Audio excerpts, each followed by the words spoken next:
Today's guest is Markus Kuntosch in Germany, and I am incredibly excited about this episode because we get to talk about two fascinating topics: using colors to support our homeopathic prescribing, as well as how to identify and use bird remedies in our clinic.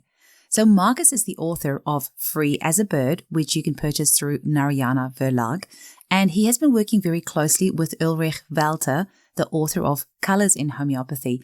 Now, the two of them have been working together since 1999, and they work very closely and also do several provings together as well. Now, if you're interested in using the colors for yourself in your clinical practice, then you can visit www.homeo.de. That's HOMEO.de. Now, this is just to give you a little taster of how you can use the colors in your practice. And once you're ready to get a bit more serious about using this, I really recommend purchasing Ulrich Walter's book, Colors in Homeopathy, so that you can have the true color chart and the accompanying remedies. The color resolution will vary quite a lot from monitor to monitor. So if you are serious about using the colors in your practice, definitely get this book through Narayana Verlag. It is called Colors in Homeopathy. I hope you enjoy the episode. Thanks for listening.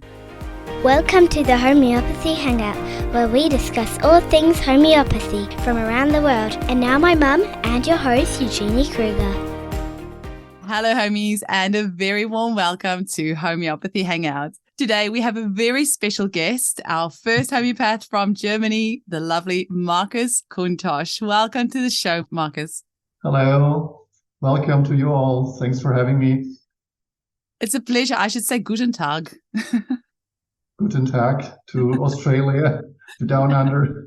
Yeah, well, our listenership is all over the world now. Actually, our top listenership is in America now, and second is the UK. Sometimes Australia bumps UK off the list, and right up there, we had Brazil up there the other day as well. And Ireland, New Zealand. It moves around a little bit, so we're all over. Markus, I have been trying to get you on the podcast for ages, and I'm so excited to have you. But before we get into the work that you're doing, can you tell us a little bit about how you were first introduced to homeopathy? Yeah, when I look back, it was in my early 20s. Before I went to university, I think I had decided to become a physician. And my father, at that time, he was selling prefabricated wood houses. And he had a client who was a homeopath. And he helped me with some minor problems, and this catch my interest, and he gave me the first book. And I was intrigued about how you see the humans and how you treat them. Then I bought the Organon of Hahnemann. So I started real from the basic, right from the beginning. And I read it, and think in 1 week I've read the whole book. And then I bought Ken's lectures on the Organon. And that was how it started. And then we were sent to university. We were not able to choose where we study. So at first I was a bit disappointed because the town, I didn't know it was Mainz. It's near Frankfurt. But actually I was very fortunate because there was a very active student group where we met each week to talk about acupuncture, homeopathy, healthy nutrition. And there were two groups, one advanced group, which introduced the others into homeopathy. So from the very beginning of my medical studies, I even started teaching homeopathy in my early 20s. And we invited doctors, we went to congresses. And so the whole time during my studies, I studied university medicine, and also homeopathy even helped me to survive this more theoretical studies at university, because we were right from the beginning into practice treating our friends and neighbors, and so it was a special time. That's really, really cool.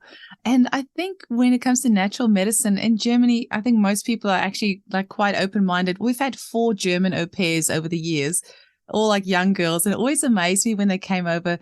All 4 of them, funny enough, were vegan, and none of them were on Facebook. And they were all really into just natural ways of being. It was just as if it was ingrained in their culture. And it was just so different to any 19-year-olds over here. And this, I'm talking about 6 years ago now. So Obviously you were at university a long time before that, but do you feel people there are quite open-minded to natural medicine? And can you find homeopathy on most of the street corners? Do people mostly know about homeopathy in Germany, seeing as that's where it was born? The thing is that the people, the families, the patients, they want it really dearly. But the officials, it's now really under pressure. Though homeopathy is the native land of homeopathy. It was founded by Hahnemann 200 years ago. And it's our colleagues from the organizations, they have banned it now. So you can't become a homeopathic doctor in most of the countries in between Germany. So it's very sad times at the moment. But the people, the patients, they dearly want it. And they appreciate that you offer the normal medicine together with homeopathy. So I think it had both its rights, should come together. That's really interesting. Like I said, you're the first German homeopath that I've had on the show, and I try to get homeopaths from all around the world so we can get a bit of a picture of what homeopathy is like in that particular country. So are you saying that homeopathy is actually not thriving as much in the land where it was born? Yeah. Wow, that's really interesting. And do you have to be a medical doctor to practice homeopathy in Germany? Or? No. The development is a bit like a wave, yeah? We were up in the 90s, but now at the moment it's a bit of a downfall, like after the Second World War. And it was the lay homeopaths, who kept homeopathy alive after the World War. And I think it may be the same in this time now.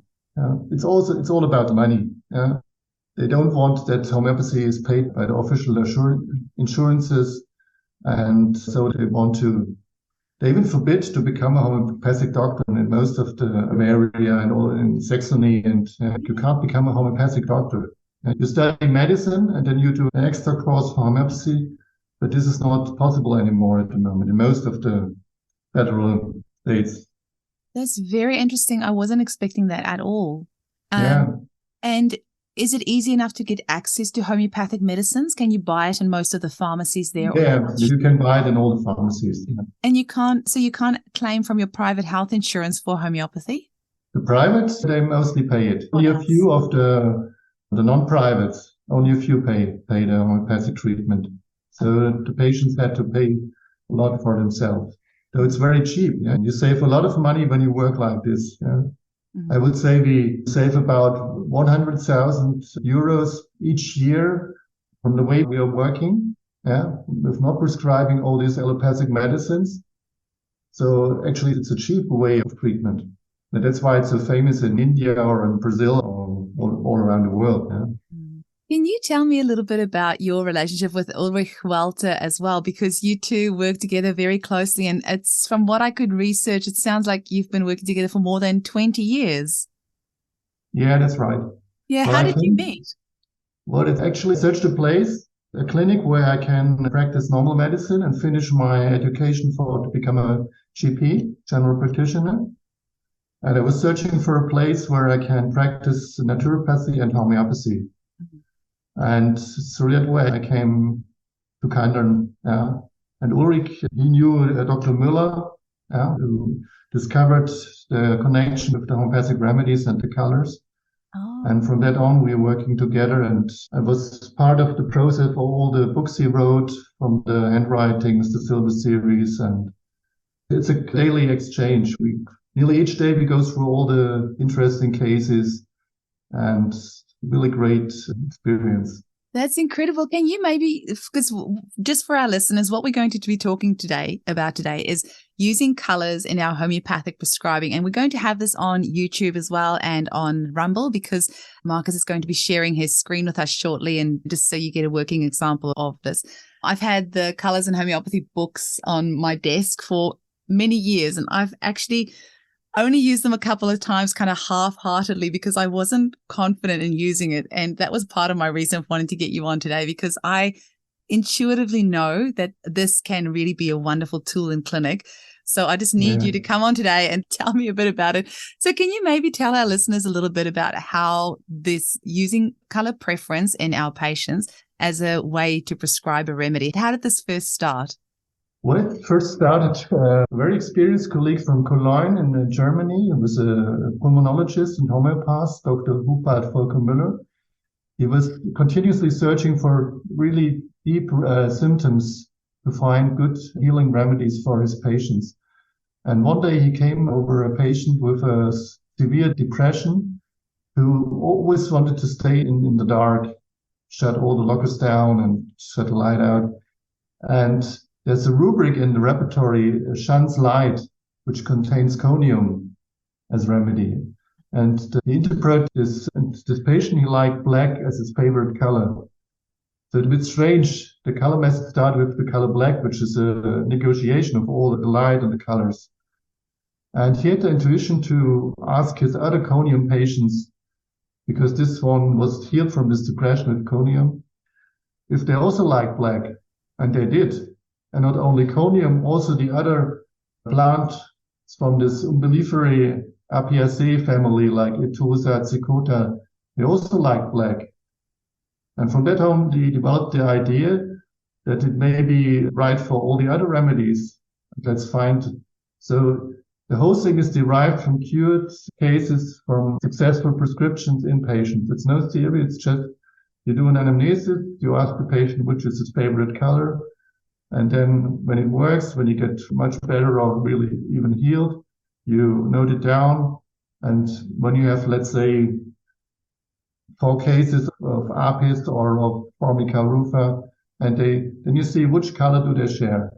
For example, I just looked up Formica rufa, the red ant, and we have 4 cases, and they all have to do with hand problems. 2 had severe eczema, 1 had tingling in their hands, and the color which went through all of them was 10C.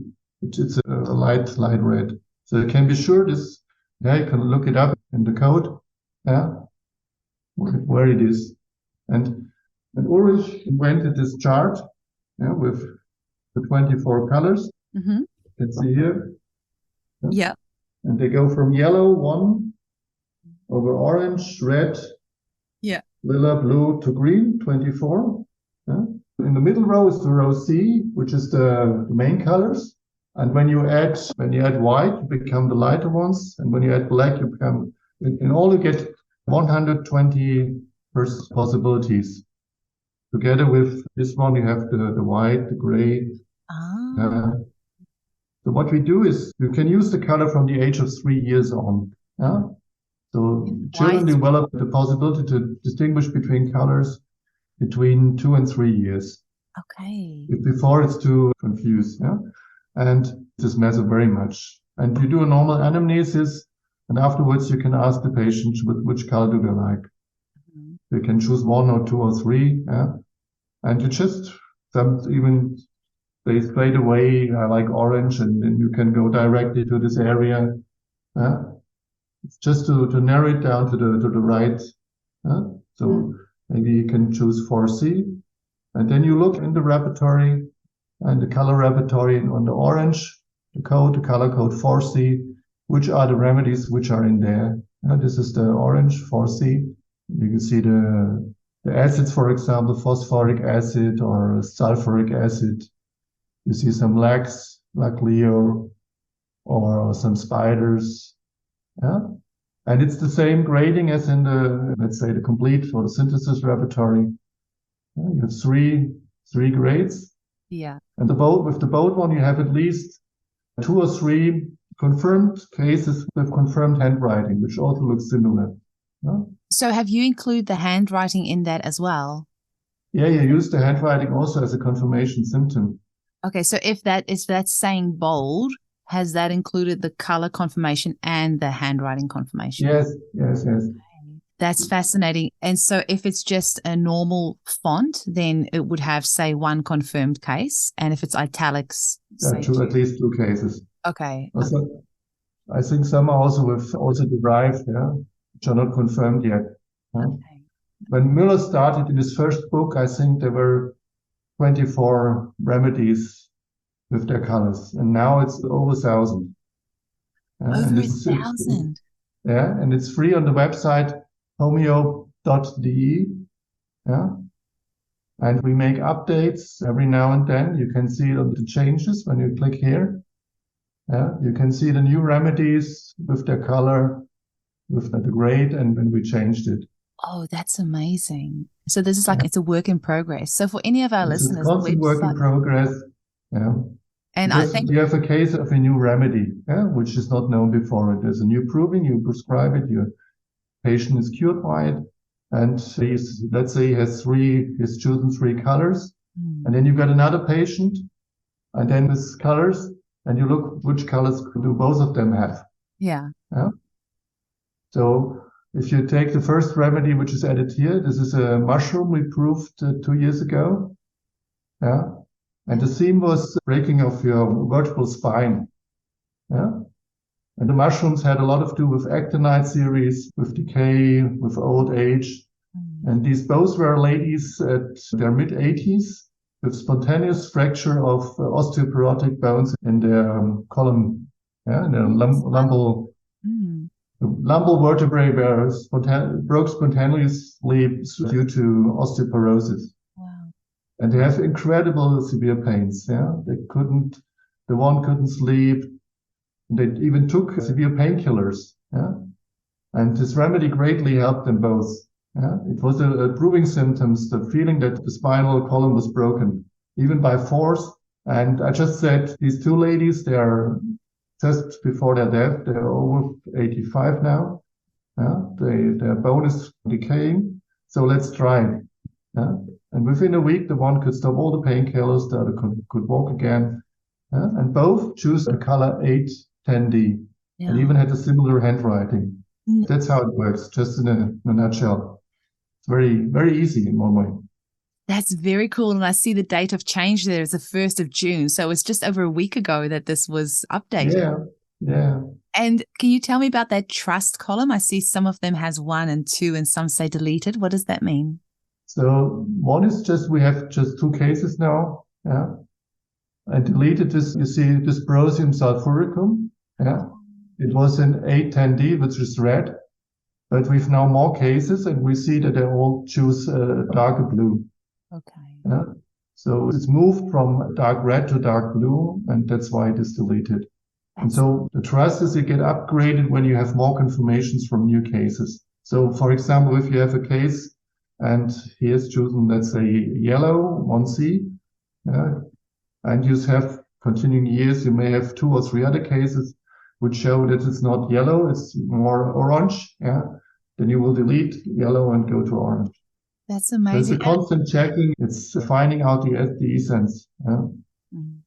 And is it just from yourself and from Ulrich that this is done, or are there other homeopaths that contribute to the colors? Meanwhile, we get confirmations from all over the world, from Canada, from Peter Tuminello from Australia sometimes, and from colleagues from Ireland. So it's like your podcast, a real global thing now. It's amazing. Slowly growing. Started with a small seed, and now it's becoming a big, wonderful tree. And when I was interviewing Peter, he did tell me that he really likes using the colors in his clinics. So that's really cool. Yeah. And it's also worth mentioning that you have some of those colors on your website on homeo.de, but obviously people's monitors can present the colors quite differently. It can look wildly differently from one monitor to another. Exactly. I just saw it a week ago when I did a Zoom interview with a lady. And when I showed her the color charts, I saw that it was very different when I saw it on the monitor. So to work with it, you really need the book. Yeah, definitely. And the book is it doesn't matter if you have the first one with the spiral binding or the new editions, where can you show it like that with the overview of all the colors. Yeah. I was actually wondering whether this is something that I could put up on the wall in my clinic, like as in have it there permanently.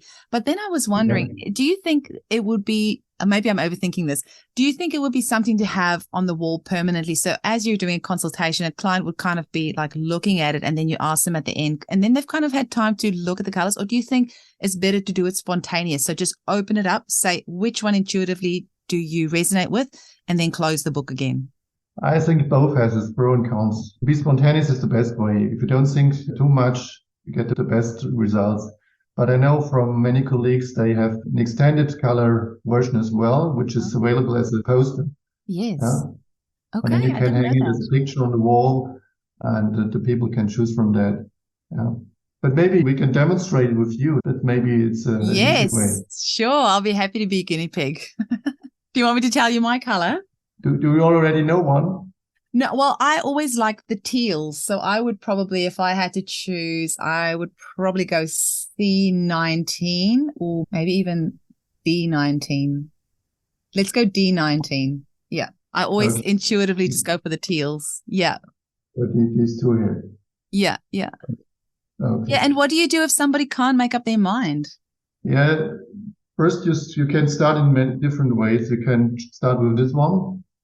So right. you can ask, do you prefer more this side with the colors or more this side with the gray, black, and white tones? Okay. Yeah. So you just always try to narrow it down. So when they choose, for example, this side, then you can go further to this side with the gemstones. Yeah. Oh, the gemstones. Where on this side you have more the yellow, orange, red ones, which are more the warm colors. Uh-huh. Or this side with the blue, turquoise, and green ones, which are more the cold colors. Yeah. And let's say if you like to choose this one. Yeah. And especially children and women like this side. Yeah. Yeah. No wonder. So, and when they've chosen the blue side, then you go to this side. Okay. The aim is to narrow it down to one number. Just one number. Yeah. Get them to but commit. always be open that they can, let's say, choose 2 or 3 colors. Yeah. Mm-hmm. And then you ask which one do you like best. Okay. And if they still have difficulties, you can ask, for example, is there a color you don't like at all? Because you can use the color as a good general symptom, like a food modality. Yeah. It's important if they have a connection with it. Or a complete aversion. I like this one. This I like my whole life. And there's energy in it. Yeah? Because in a way, the color reflects an inner mood and inner feeling. That makes it a very deep symptom. Yeah. I can tell you just a short case, because a few years ago, a farm worker from, I think it was in Pakistan, he came in and he only spoke broken English, and he was ill for about 10 days with a severe kind of flu with bursting headache. And it was just a head bursting. And he took severe painkillers, and there was not much you could bring out of him. He was a bit of a somber guy, dark, open, white, fearful eyes, just, pain, head bursting. That was all he said. But what can you do with it? Man, you can give him belladonna or a pain remedy. But the color he choose a dark blue, really dark black blue. This one here, down here, which is the darkest blue you can get. And when you look in the repertory under the rubric head pain bursting, there you find belladonna, of course, but you find also capsicum. And it's the only remedy in 40 green in this rubric. Yeah. And capsicum is very similar to belladonna, with this congestion to the head, bursting pain, you have this anxious expression, high fever. And when you look in the proving, Hahnemann already described it in his proving in 1800. So it's a 200-year-old proving. Yeah, and this remedy helped him beautifully. And you could easily distinguish the remedies in the rubric through the colors. Yeah. So the high-graded remedies in this rubric are, I think, sepia, Naturium muriaticum, belladonna, bryony, and belladonna they like light yellow, and bryonia they like olive, and Naturium muriaticum they like turquoise. So you can easily distinguish the remedies with the color. Interesting. Yeah? And when you also have the handwriting, then you can look in the handwriting. There's a book from Ulrich as well, with over 700 handwriting samples for the 300 main remedies. And we have much more now here. And then you can lay the handwritings aside, and you can show it maybe. It's just such a pity. Like all my intake forms are online these days, but it's. Look, this is, for example, the handwriting of belladonna. Oh, yeah. Are all your intake forms still handwritten? Your main intake forms? Yeah. We ask every patient to give us a writing sample. Okay. We give them a blank paper, and they can either write down their main complaint or a dream. And if they don't know what to write, they just can copy a text. Okay. We give them. Okay. Yeah? But unfortunately, we live in times that most of the people don't write cards or letters anymore. It's a pity, but because the handwriting in a way is the giving structure to your character. For example, the barium handwritings, they're very tiny and they have no self-esteem. Whereas lithium, a bit like manic, yeah.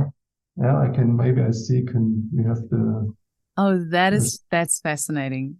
Well, there's clearly something to that because they do have, the police has been using specialists for years to check handwriting, and people do have a certain style. I don't know what it says about me that my handwriting changes all the time.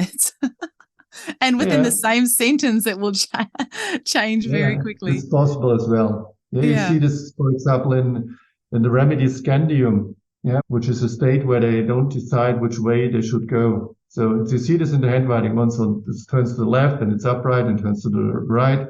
So you can see this trait of character in the handwriting. Oh, that's interesting. But we only look for the similarity. We don't analyze it like a graphologist does it. Okay. Well, maybe I can show you. Oh, is that the word? Okay. Yeah.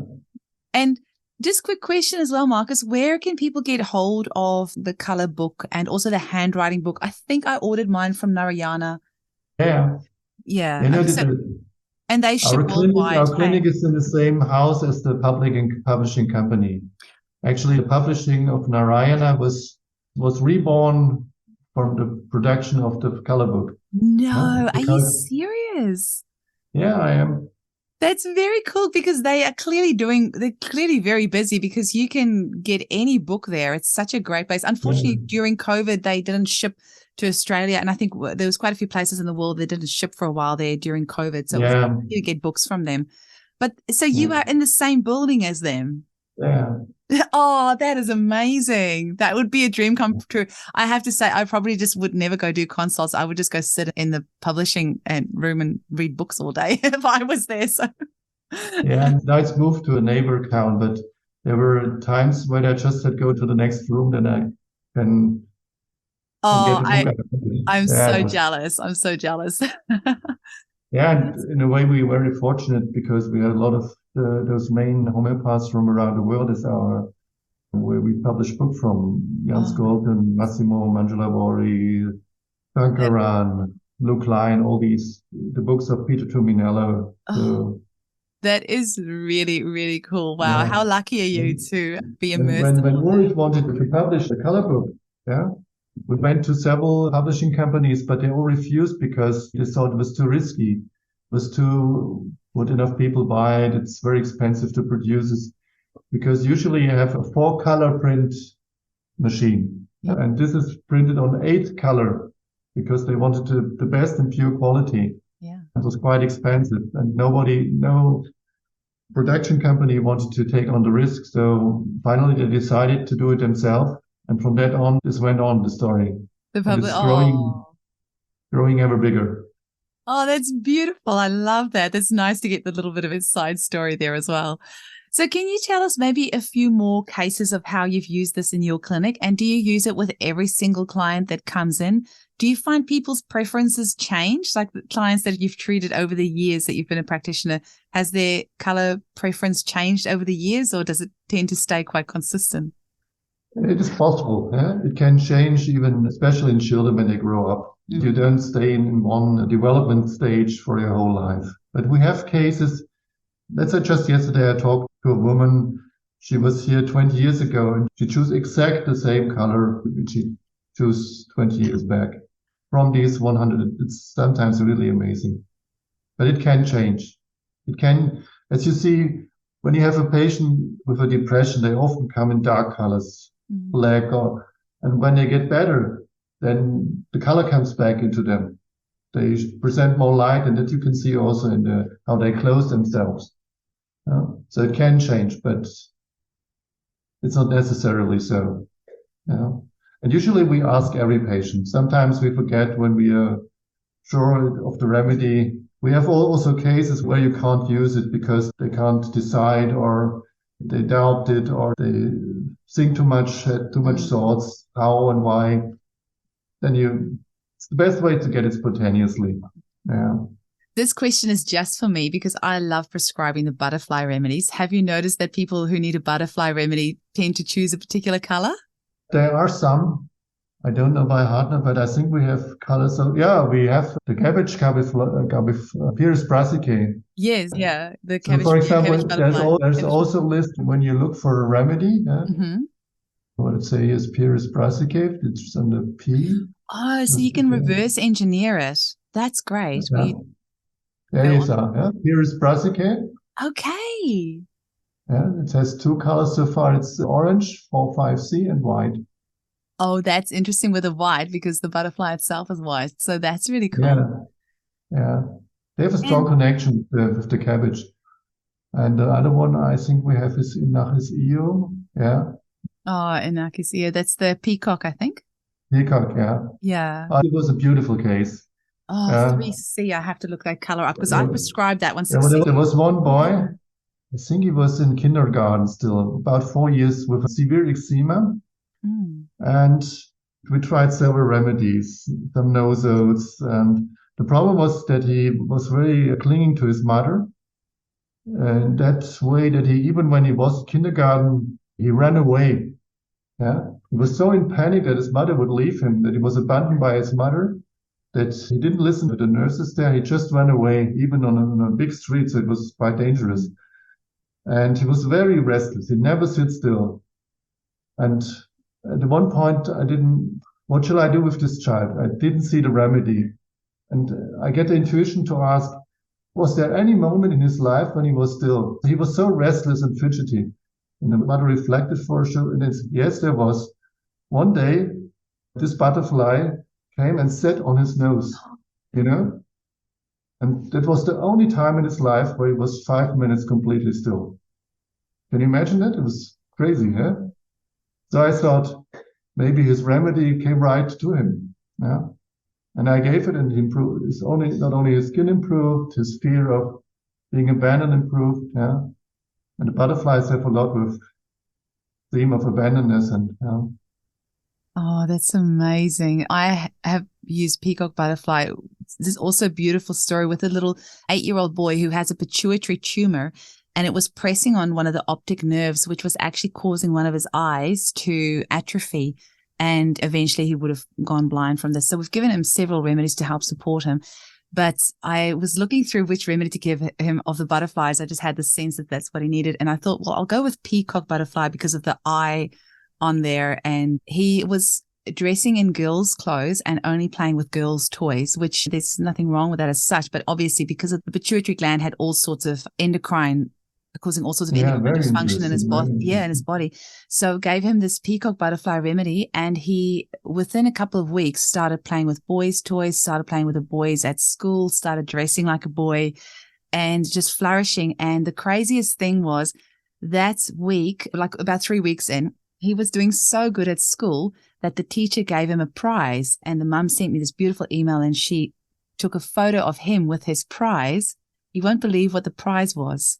A peacock feather that the teacher gave this boy, not knowing that, because mum didn't say that he's on any homeopathic treatment at all. This was like complete. Sometimes it's really amazing. You can't make this up, but now you've just made me realize I'm going to give this color book to him and get him to choose a color and just see. Yeah. But I was going to ask you as well, so is this all just from just a moment to this case. What happened to his tumor? It's an ongoing process. So it's something it's going to be a journey. It's going to be a long ongoing case. I have to get back in touch with him as well. Unfortunately, he's on a lot of medications to suppress the puberty. So he's actually on one of the, like a female contraceptive type drug to try and reduce the early onset of puberty. So that's working against us. But the behavioral issues and just his own self-esteem, because he was feeling really down because kids were, teasing him in school. So that has really lifted. So within himself. It's a very, very interesting case because many of the butterflies have this gender confusion. Yeah, exactly. That was also one of the other reasons why I gave that to you. It's a way how you can start with the color method, that you go to a really good case, which was teal, and then you ask the patient which color, and you would be amazed. Most of them would choose the color of the Well, I'm going to reverse engineer my cases that I know have been cured cases that have had excellent results, and I'm going to reverse engineer that and start writing that down. I also want to ask you, Mark. Please also to write down the main complaints, because often when they should write something, even in the first sentence, they write the central problem. It's very amazing sometimes. But you wanted to ask me something. Yes, I want to ask you if any of the colors come from provings, because, for example, I know with the proving of leprosinum, which is the leprosy nosode, the color white was something that came out quite prominently in the proving. So would you ever just automatically go and add white under leprosinum in your listing?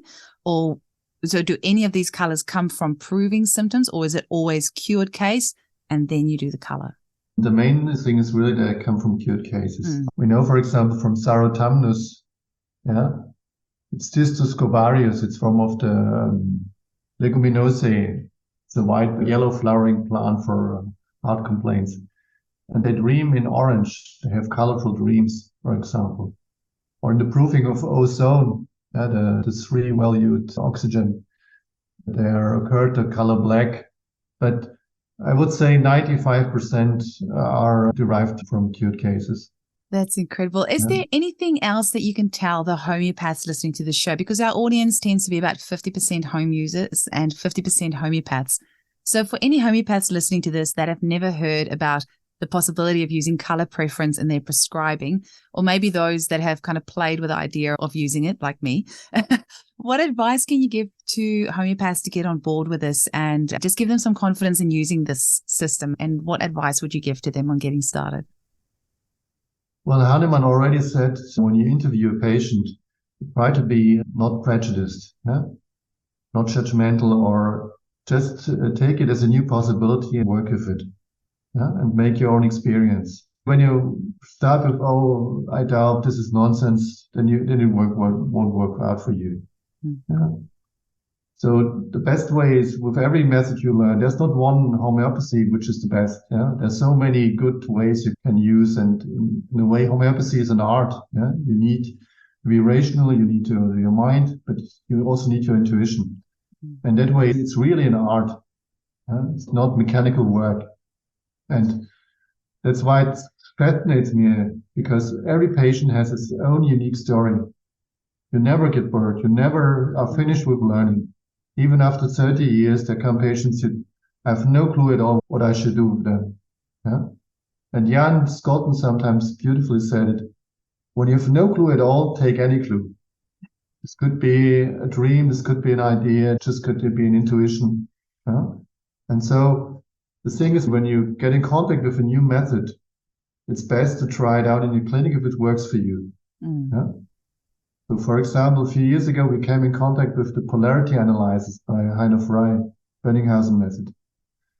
And it showed that it was one of the best ways to treat acute cases. It is fast, it is very reliable, and you get good results with it, and it's very easy to learn. So, you can go like a butterfly. You can go to every beautiful flower and just take the best, just take the nectar, and what doesn't taste good and doesn't work, just leave it. So what you need is you just be open and to try to give it a chance. And you will see children, they love it. But when you stick to it should be done like Hahnemann did it, and very strict and rigid, I think it won't work for you. So you need to have a bit of an open mind. Some also have those ideas, this is the color of, and then they start theorizing, and this is why, because this is chakra, and it's very practical. It's derived from cured cases. I love that. Well, you've definitely inspired me to start using this in clinic more, and I'm especially, like you said, with the cured cases, I'm really intrigued to go back and just check with them what they say. And I only can say, really treasure, and it's free. You have access. In other websites, you have to pay for it. It's still free. And what we are planning, or what we're working at the moment, Ulrich has this year, the clinic has its 40th anniversary now. Wow. Can you see it when you, for example, you go to black? We have all these abbreviations here. And it's nearly impossible to know all them by heart. But when you go with the cursor over the remedies, then you get it full written. Oh, nice. Graphitis or Grindelia robusta. And what we're working at the moment, when you get out the small essence of the remedy as well. So we want to include the materia medica in it. we're already working for it about 10 years. We went through all our good cases and cases of colleagues and from journals to make this concise materia medica of it. Oh, amazing. And it's going to be the same where you hover over the... Yeah, with your cursor, when you stop over so here in gold, you go to analonium or silver, argentum. Yeah. And when you hit here argentum nitricum, then you will see this fixed ideas, fear of heights, fear of examinations. Oh, that would be so cool. Yeah. Really but that's, I think we should take a bit of fee for that. Definitely. I completely agree. And it's that energy exchange, right? There's so much work that's gone into that. And actually, this is something I talk about often with homeopaths, that they're too generous. Just as a profession, I think it's an energy. It needs to be an energy exchange. I was in a homeopathic group the other day and somebody asked about, they said something like, who's the richest homeopath? And I was really saddened by the responses because so many people said, oh, if you're a real homeopath, you don't make money. And I'm like, that's horrible. There's no other profession in the world where people would say, if you're a real doctor, you don't make money. Or if you're a real plumber, you don't make money. I don't know. If that plumber's not making money, he can't be very good. I wouldn't want that plumber doing my plumbing. Maybe it has to do with that it's an immaterial way of healing. Yeah. And we're living in a complete materialistic work, but I think at the moment it transforms. It will take a few more years, but more and more people recognize, especially what happened in the last 2-3 years, that there's something which is more important. Yeah, absolutely. And when you look at what is the development with all this artificial intelligence, and there's one movement which the technical side wants to take over everything. But what we have been shown in the last years, we need a physical interaction. Yes. We are humans. We are not machines. Yeah? A machine will never be able to give you empathy, a warm human contact. Yeah? Absolutely. And what you see now, that similar people, they connect through the internet, like we do now. This wouldn't have been possible 10 years ago.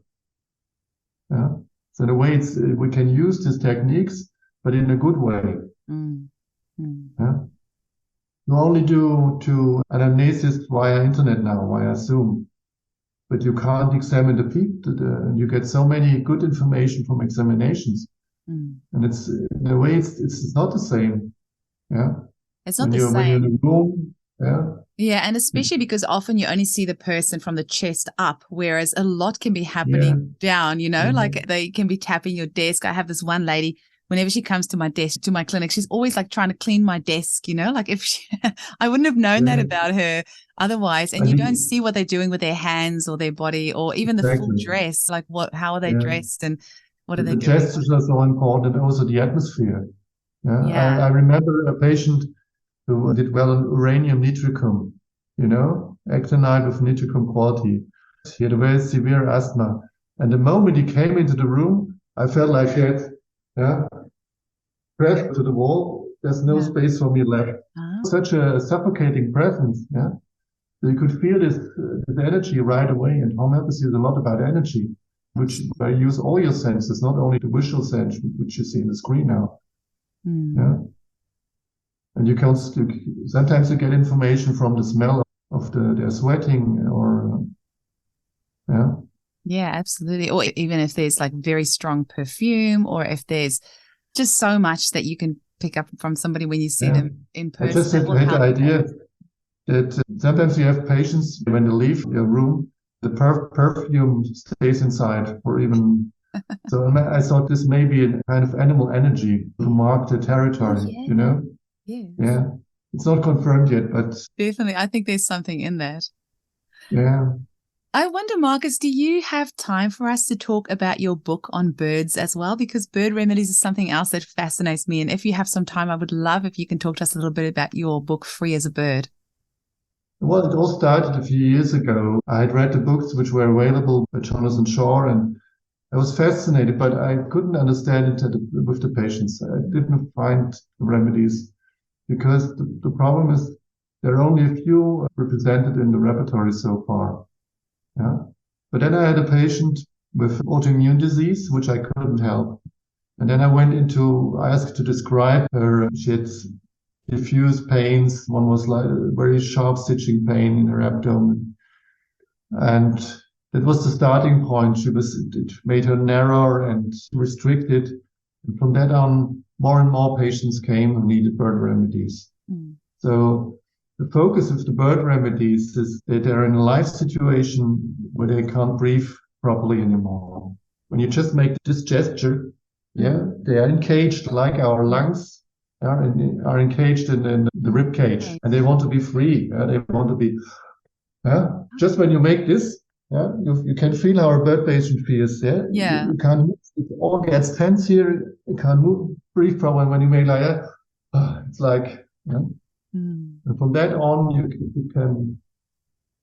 And most of them have problems with their neck or their shoulders, and I found out, for example, that the remedies from the crow family, the raven and the magpie, and the carrion crows, they are good for inflammations of the shoulder, pericontritis, the shoulder, And I had a patient, she always made like that. There I have the pain, like a bird picking on there.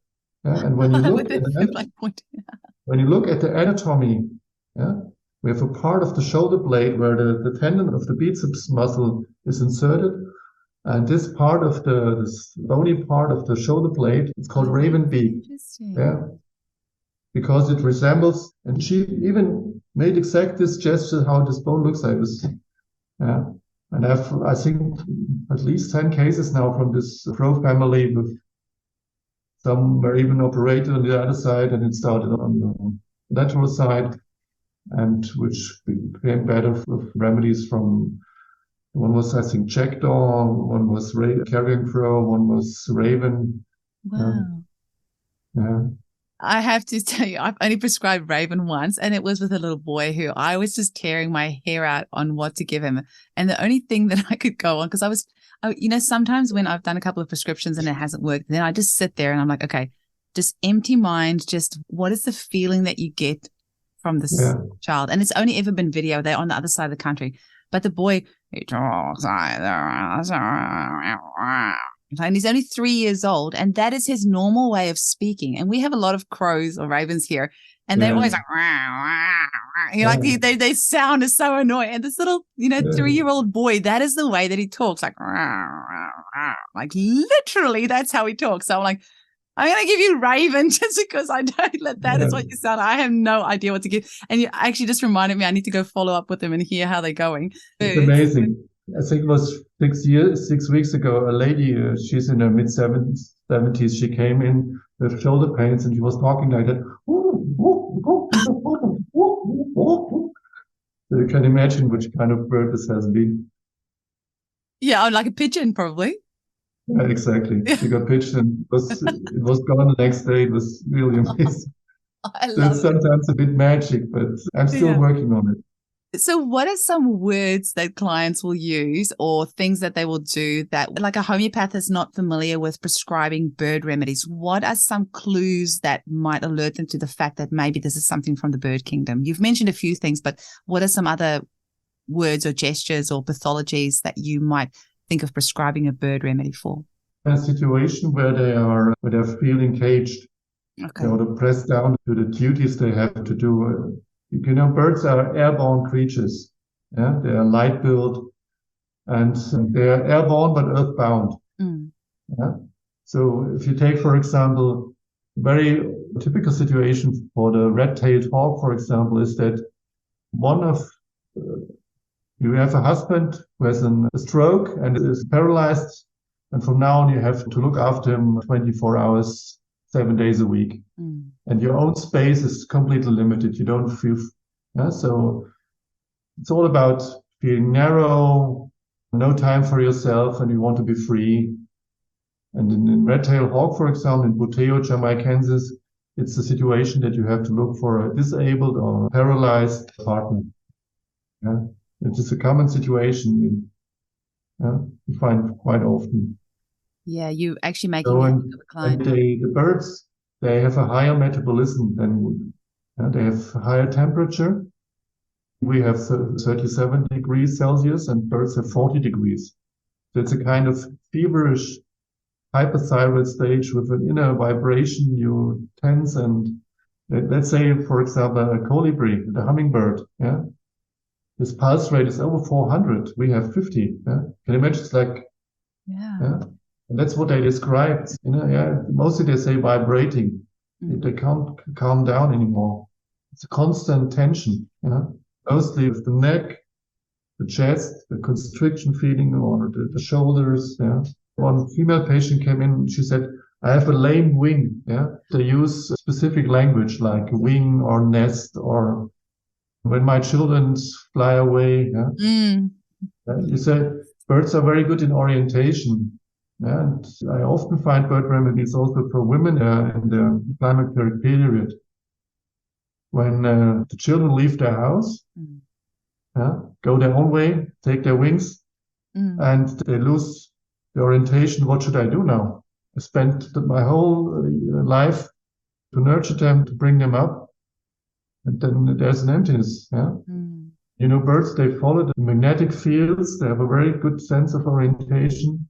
And bird remedies can bring back the orientation in these women. Yeah. That's really interesting. And clearly it sounds like hyperthyroid type cases would probably do well on this. Yeah, also can think of it. Yeah. And are you saying like maybe asthma cases as well with that trap that you were saying like if expanding? Yeah. Oh, interesting. Progressive breathing. Absolutely fascinating. Is there anything else that you want to share about the bird remedies? And once again, I'm guessing people can buy the book from Narayana. Are there any other? Actually, I'm working on a second edition because I have no material for a second book. But writing a book takes a lot of time. You can distinguish a bit the groups of birds. Yeah, the raptors, for example, they often make this gesture. When they talk about that's how the claw feeling, or they have sharp stitching pains. And the water birds, of course, they have a lot of they can have connection with water, with seas, or with the. So when you think of a bird remedy, ask them: is it more a singular bird, or is it flying groups, or is it more a small, a bigger one? So it's still work in progress. We don't know. We have a few groupings, but over 100 remedies are available. Wow, over 100 bird remedies. Are available, over 100. No, it's that many. Wow. Actually, as we're talking, I'm just thinking our neighbor, we're on 16 acres here, and our neighbor is actually a parrot breeder. So she has got macaws, red-tailed cockatoos, any parrot you can think of. And I was just thinking to myself, because we have these beautiful red-tailed cockatoos here in Perth.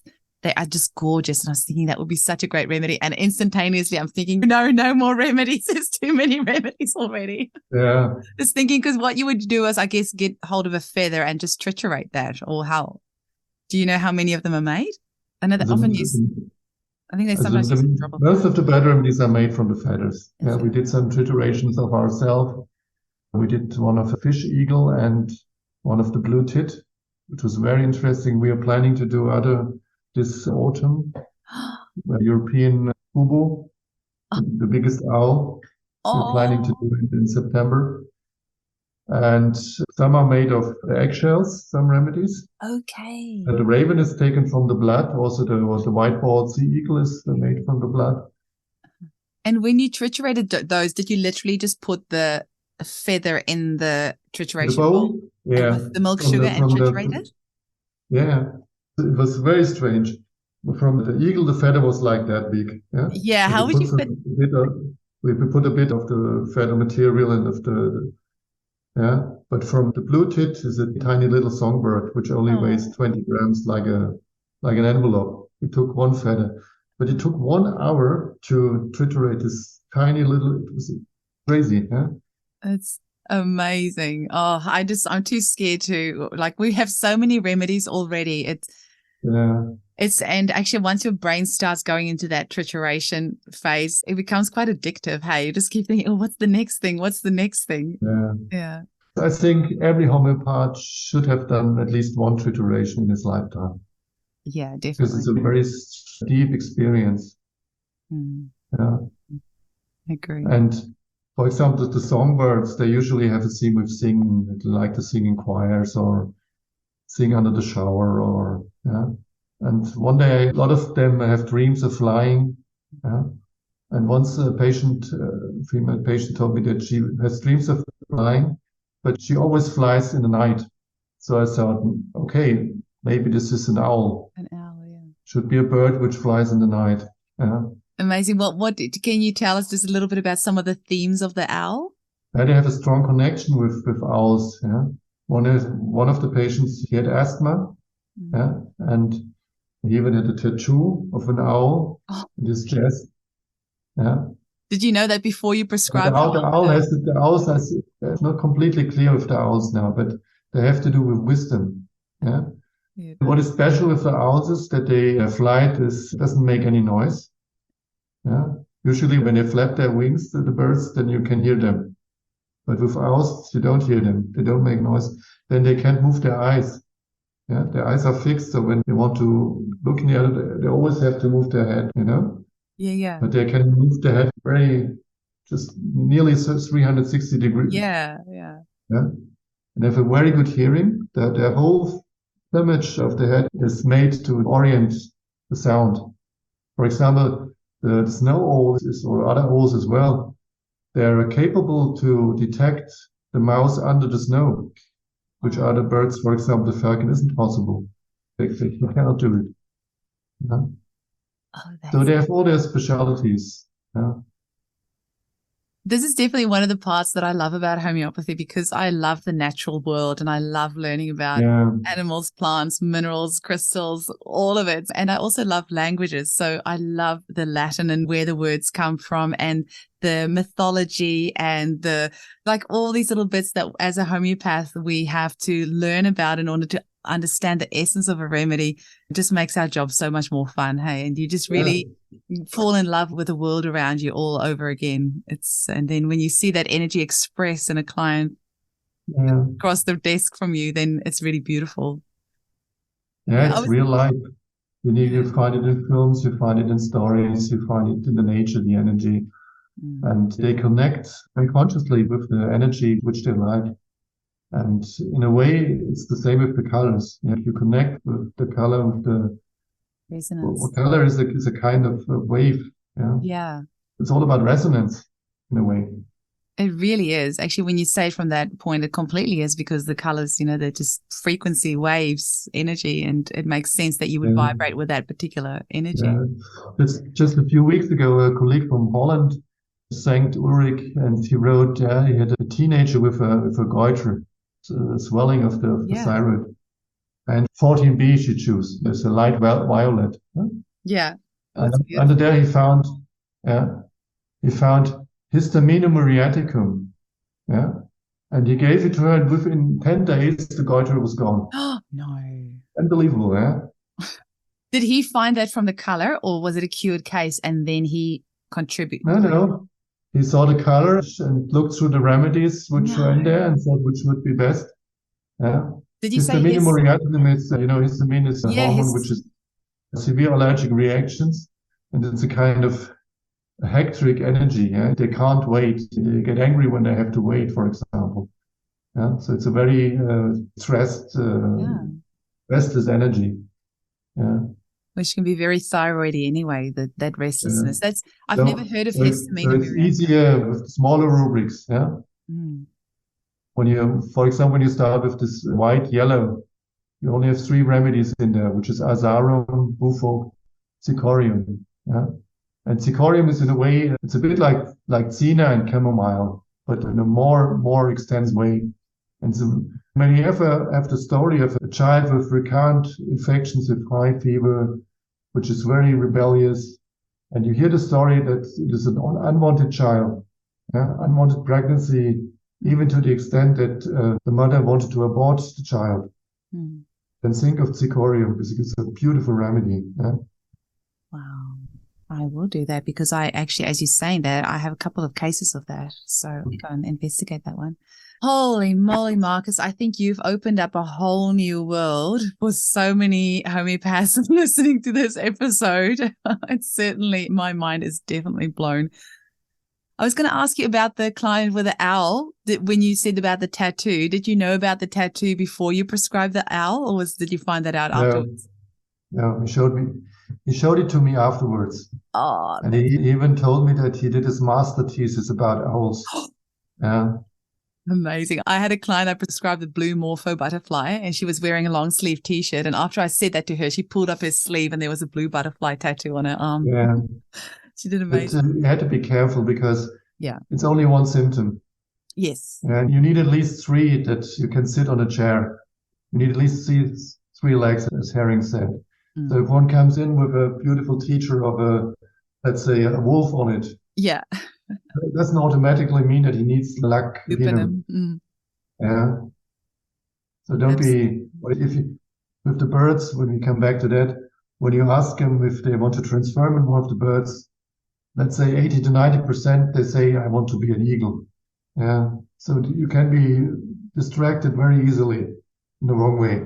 Yeah. Definitely. When it fits, it's very nice, but you should take it with care. Definitely. Like I did with that Raven prescription I did. That one was completely, I sent her the remedy free of charge. I was like, just try this one out for me because this is me just grasping at straws. So I'm intrigued to go get back to her and see if she noticed any difference with that remedy. But that one was just, I didn't have much to go on in that. Markus, you have completely blown our minds today. And I know so many homeopaths listening to this today are going to be in touch and start using this because it definitely resonates with me. I'm really excited to start using this. Like I said, this book's been sitting on my shelf for a while, but it will definitely get used now. And I definitely want to get your bird book as well because as you were talking, I was thinking, oh, there's a few cases, especially I've got a lady who looked after her husband for many years and he's passed away now, but was still stuck with that energy there. And I've used some remedies, but I haven't tried a bird remedy. So I'm really excited to try that with her. Is there any final message that you want to leave our listeners with? And apart from the homeo.de website, is there any other way that they can get hold of you and purchase your books? And are you still taking on clients? Just tell our listeners final message and how they can get hold of you and engage with you. Yeah, through our website. There's the website homeo.de. And we still take clients. We make appointments from all over the world, be it Canada or wherever else. And when the books you can buy at narayana.de. I can write it down to you or you can put it in the chat afterwards. Yeah, I'll put it in the show notes. And well, I think homeopathy is a lifelong learning process. You're never finished. And some people, they are overwhelmed by this amount of possibilities and remedies. But I think the main thing we should know is that we should stay open. If we don't know nothing, we may know everything. If you are like a blank paper, then everything will come to us. We just have to be open. And it's not so much of thing, it's try to get in contact with the heart, which is the energy. And then you can find good remedies for your patients. And it's so rewarding when you see children, how they change within seconds, when you give the right remedy. Yeah. It's sometimes that you can't pay for it. You can't give gold for it. Yeah. When you see a diseased or distressed child or the interaction of child and the mother gets healed. Yeah. It's beautiful. That's a beautiful message to leave us with. And I just want to say thank you once again for your time and sharing your knowledge with us. I am so excited to start cracking. All my clients are getting emails this weekend. All my cured cases are getting emails this weekend with a picture to tell them to choose a color. You're very welcome. It was very nice to talk to you. Dankeschön. Bitte. Bye-bye. Bye.